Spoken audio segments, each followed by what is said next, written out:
We have discussed that to do karma yoga, to be actively engaged in life is not important but necessary for a healthy life. That is, to be engaged in meaningful activities is important to a healthy life. And there's two states of health. There is a physical health and the mental health. That is what is known commonly in the world, but there's a third stage. It's called the spiritual health. We have to nurture the mind, we have to nurture the body, and we have to nurture the soul. For they all three require certain nutriments. To nurture the body, we eat food, we drink water, we receive the different elements of vitamin from the sun and all of the other elements around us. To nurture the mind, we have to be able to control our senses and to be able not to be affected by external stimuli, whereby we become angry and we become frustrated or we become stressed out in life. But how do we nurture the soul? What do we feed the soul with? We feed the soul with good karma. Good karma. Karma can be of a thought process and an actual process. Meaning to do physically or to do mentally is karma. You know, some of us do most of our work mentally, and some of us do a lot of work physically.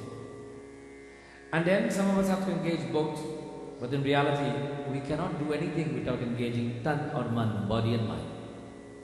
So today we want to talk about the importance of us understanding and accepting that, to say that I work 8 hours a day and I've cooked the meals and I've cleaned the house and I've cleaned the car and I've made sure the bills are paid is not karma.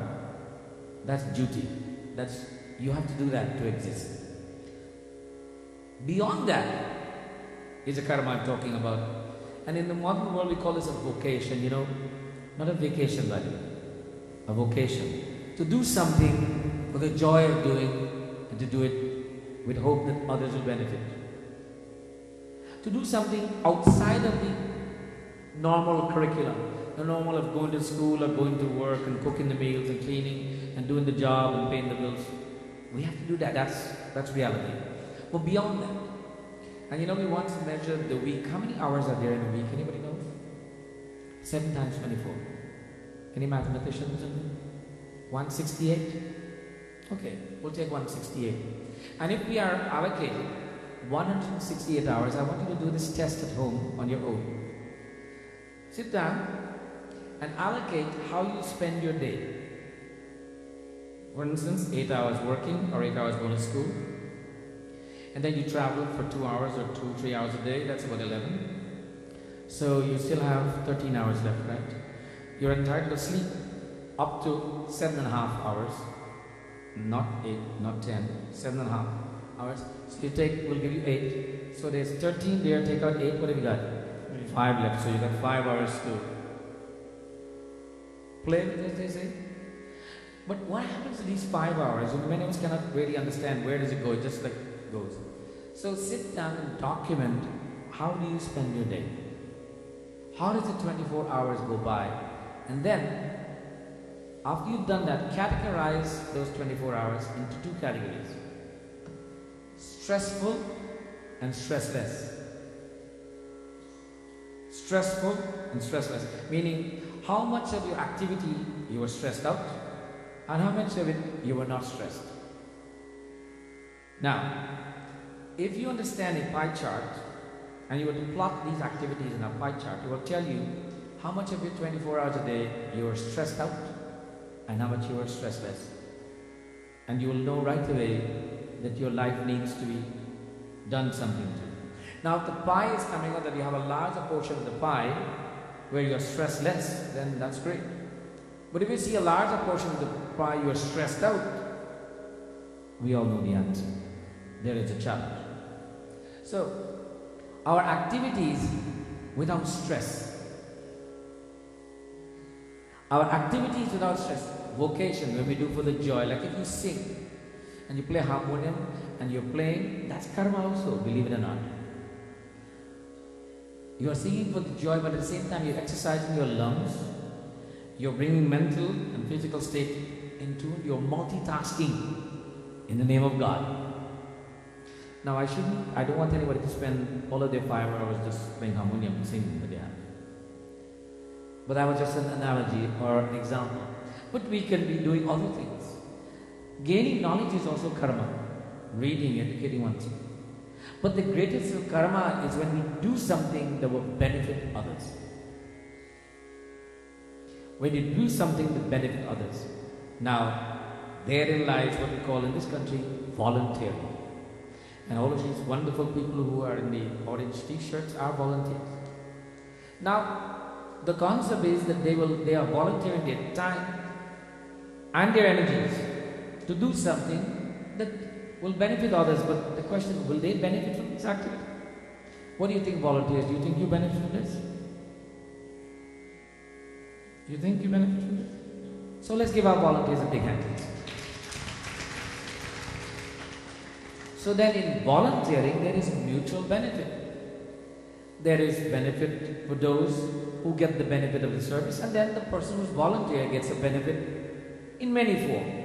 Because by exposure in an environment, they develop people skills, they develop communication skills, they develop patience, understanding, tolerance. Very, very important skills. Because when you're volunteering, you're not being paid. There's no money involved here. There's no, well, okay, I did this for you, you have to do this for me. No, no, no. You're giving without expectation. And you do your best with whatever task. So this is called karma yoga. So in the Srimad Bhagavad Gita, in chapter 3, Bhagavan Krishna is telling Arjuna that he also is a karma yogi. And he makes this statement. He says, I am working 24/7. Do you know what would happen if I decided not to work? Imagine if Bhagavan says, okay, today I will tell the earth, you slow down, don't rotate on your axis at the same speed that you rotate. Just kind of take a break, slow down a little. What do you think will happen? We'll have a very long day. and a very long night. As such, the 24-hour day might become a 36-hour day now. And all of the world will go into chaos because everything is planned on a 24-hour day. And he said, so, as such, I cannot take a break. And he said, Arjuna, I want you to know, you can't take a break either. Now someone said, is Bhagavan saying you shouldn't rest? He said, no. As human beings, you have limitations. But I, the Divine Lord, I am beyond your mortal limitations. But even although I am beyond your mortal limitations, I have a commitment to do karma. So you within your limitations must also do karma. And as such, find your opportunity to do something that will not only bring joy to you. And by the way, sometimes when we are studying and we are going to do our curriculum, students tend to say, let me find the subject I like. That's first. And then when we find those, well, let me find the one that's easy. Or is it easy then I like? Which one is it? Help me. Easy then I like. When you choose your curriculum, I'll do history because that's easy reading. I'm not going to do math or biology because that's difficult. So when we are going to volunteer, we always try to find something. Like every time I talk to somebody about volunteer, you know, the first question they ask me, Panditji, what will the timeline be like? No disrespect to anybody here. I said, well, how long would it take? I usually say, whatever you want to give. Whatever you want to give. Because it is always what you want to give that will be given. Now if I said to you it requires 50 hours a week and so on, and you say, oh, that's too much. But this vocation I'm talking about must be in tune with your joy. That you have the joy to do what you want to do. Sri Krishnaya Vasudevaya Govindaya Namo Namah. So Bhagavan Krishna is saying, I am doing, thus you should have no doubt about the value of doing, because if I stop doing, now someone said, Panditji, I mean, if I don't do anything for that 5 hours, if I just sit at home and vegetate, will it bother anybody else? Very likely not. But what about if you did engage for the 5 hours? Would it bring benefit to others? So yes, if you did nothing, nothing will gain. But if you did something, look at all the possibilities there are. You know, there's a movie that shows mostly at Christmas time. It's called A Wonderful Life, I believe. How many people have seen this movie? It's an English movie, it's an old movie with Jimmy Stewart. But yeah, the story in the gist is this man was shown what the world would be like if he didn't do what he was supposed to do. An angel from heaven came and replayed his life and says, by the way, if you didn't do this, here's what your life in the world, not your life, but the world would have been like if you didn't do this. So when we do this good karma, we change the world. And when we do bad karma, we change the world too. But when we do the good karma, the impact is beyond our imagination. So, Bhagavan Krishna is telling Arjuna, be intent on doing good karma without any expectation. In the Ramcharan Manas, Sant Goswami Tulsidas tells us, Kalavati, Sant Goswami Tulsidas tells us that you and I must follow certain pathways and have a desire to learn more about how we can become this karma yogi.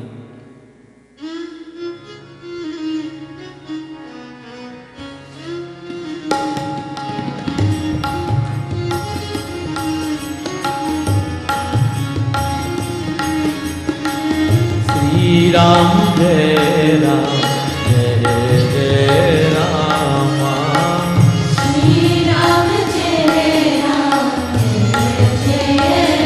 Jai Rama Shri Ram Jai Ram Jai Jai Rama Shri Ram Jai Ram Jai Jai Rama Shri Ram Jai Rama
in this Chopai makes a statement.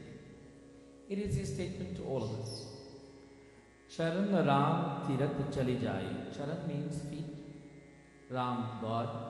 Tirat, holy activity. Charan Ram Tirat Chali Jai. He says, those who engage themselves in serving God. When we hear the word tilt, we think of going to India to the holy rivers. That is one form of tilt. But the greatest sacrifice and the greatest seva or tilt is to serve humanity. So we may have never gone to that wonderful land of our forefathers. We've never seen physically the holy rivers. But if we continue to do and serve in the name of God by serving humanity, we have gone to all of the tilts. As such, Charana Rama Tirtha Charijai, we must energize ourselves that all, our entire body, our mind says, I am going to do this. You know, in a marriage ceremony, one of the Sat Vachan, the request that is made of the bride to the groom, is that, oh my dear groom, it is known that every man will have in their heart a benevolent nature. They will want to do something good for humanity. And I will be very proud of you should you have such a desire. But I appeal to you here and now that in the presence of all of these people and in the name of God that you promise that you will engage me, that you will always consult with me and encourage me to be an equal participant of such endeavors at all times. Even marriage, this agreement is made. She says, I want you to be good to society and I want to be part of that goodness at all times. Here the Divine Lord is saying, the reference to the feet, it is not the only reference. We know that all of our aspects of our being can be used to serve God. हे आपको जो शाम का दर्शन किया करे. These eyes must not only be used to look and search for our desires. Sham ka darshan, you must see the Divine Lord. हे शीश जो प्रभु चरण में बंधन किया करे. And the head is not to be held only in high arrogance, but to bow humbly at the feet of the Divine Lord. बेकार वो मुख है जो रहे गरत बातों में, मुख वो है जो हरि नाम का सुमिरन किया करे. And the voice and the words are not intended only to express our desires and our angers, but to chant the name of Lord. हीरे मोती से नहीं शोभा है हाथ जो भगवान का पूजन किया करे. These hands are not only meant to be adorned by beautiful ornaments, and it is not only a reference to ladies, men wear ornaments too. It says, but these hands are to be used in service to the Divine Lord. Now all of these words of the great poets are only echoing the words of Sant Goswami Tulsidas and the words of Bhagavan Krishna. That, O mankind, engage thyself in meaningful karma. Now someone said, Panditji, on Sunday I want to rest. Because I work all day, all week, 6 days a week, and Sunday I just want to spend it with the family. Prem to Sri Krishna Chandra Bhagavan ki jai. It is wonderful to spend time with the family, and what we call quality time. But I want to give you an analogy of what is not quality time. I once had this discussion with a gentleman who, his family had informed me that, Panditji, he doesn't come with us to Mandir because he usually works 6 days a week and he's very tired on Sunday. And most of the time he tells us we should stay home and spend time with him because, we should be together as a family. That's also a very religious activity. And I said, that's an excellent idea. I think family spending time together is important. So after about 2 or 3 interactions, I thought I would inquire how does a Sunday at home goes with the family day. Now I want you all to listen carefully and tell me if it fits your style of being home on a Sunday and a family day.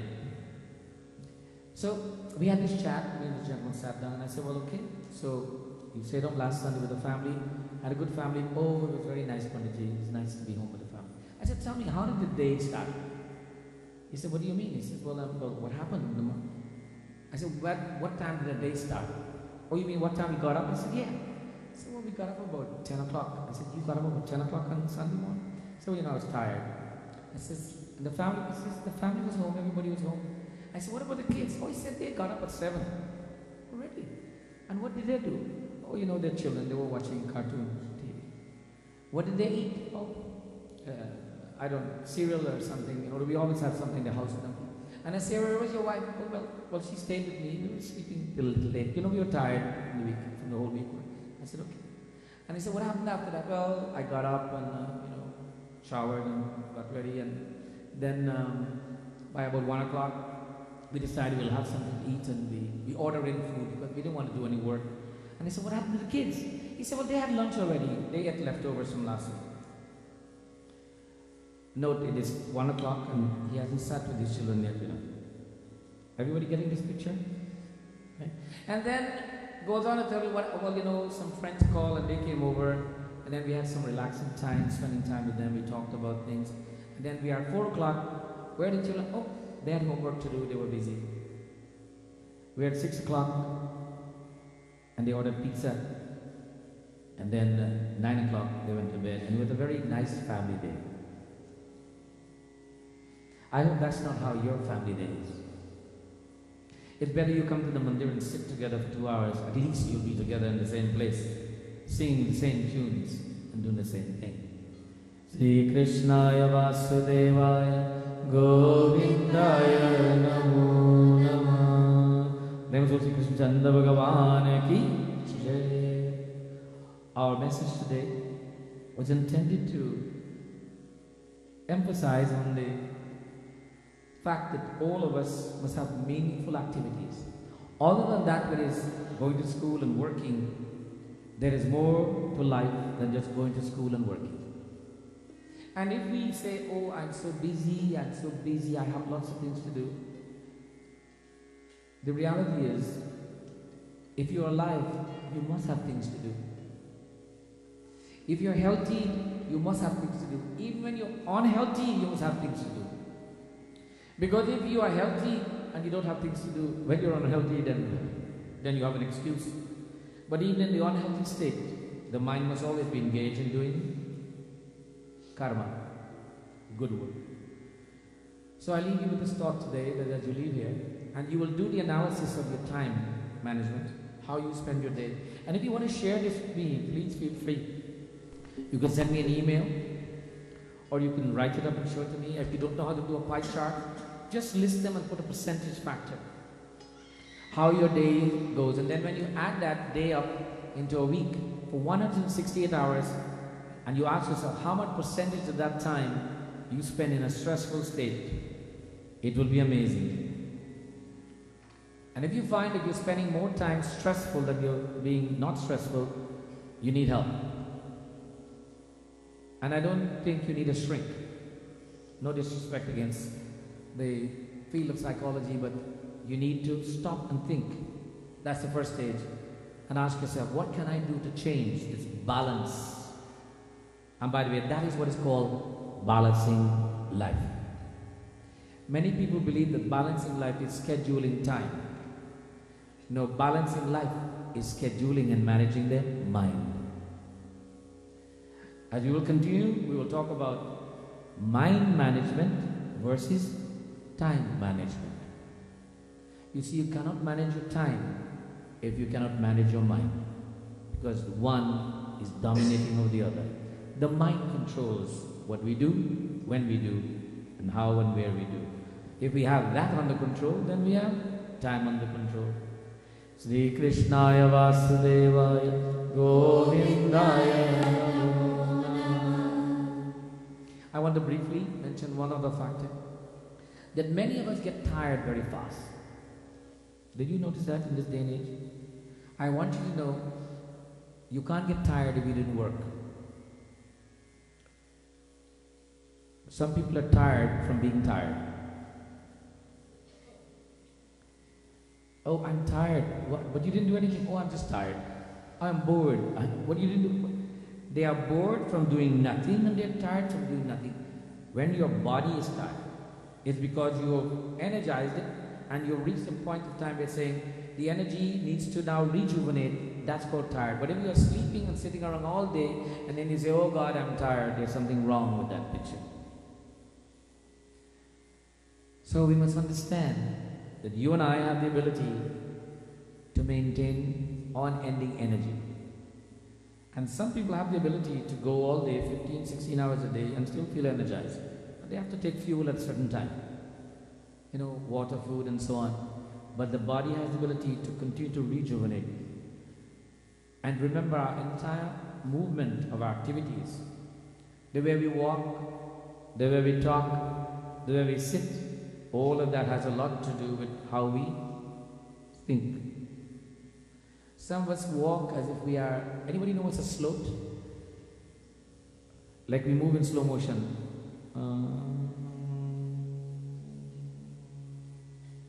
And then someone's walking. And then some of us are walking and says, I don't know which direction I'm going right now, but I'm just going. But when we have a focused approach in life, we have a regulated pace, we know where we're going, and we know the turn that's about to come, and we are prepared to take the turn. So life is manageable. Don't let anybody tell you or you to make us, I can't manage my life. That statement is true. You can't manage it, but it can be managed. You need to seek help. Now I know some young people who are brought up in the what I call the tropical climate, whereby you would rise early in the morning and then you would spend all day working, whether go to school, field, and then in the evening you come home and you shower and then you have a meal about 6 o'clock. And by 9 o'clock, lights out and you're in bed and you sleep until 6 or 5:30 the next morning and you get up and you're ready to go. And those same people come to this country and they go to bed late and they want to sleep during the day. They got to sleep during the day or else they're burnt out. And where is that science and yoga tells us that too much sleep is not good for you? Sleep is necessary, but like food, it's necessary, but too much of it is not good at all.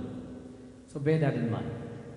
Sri Krishnaya Vasudevaya Govindaya Namo Namah. What does all of this have to do with karma?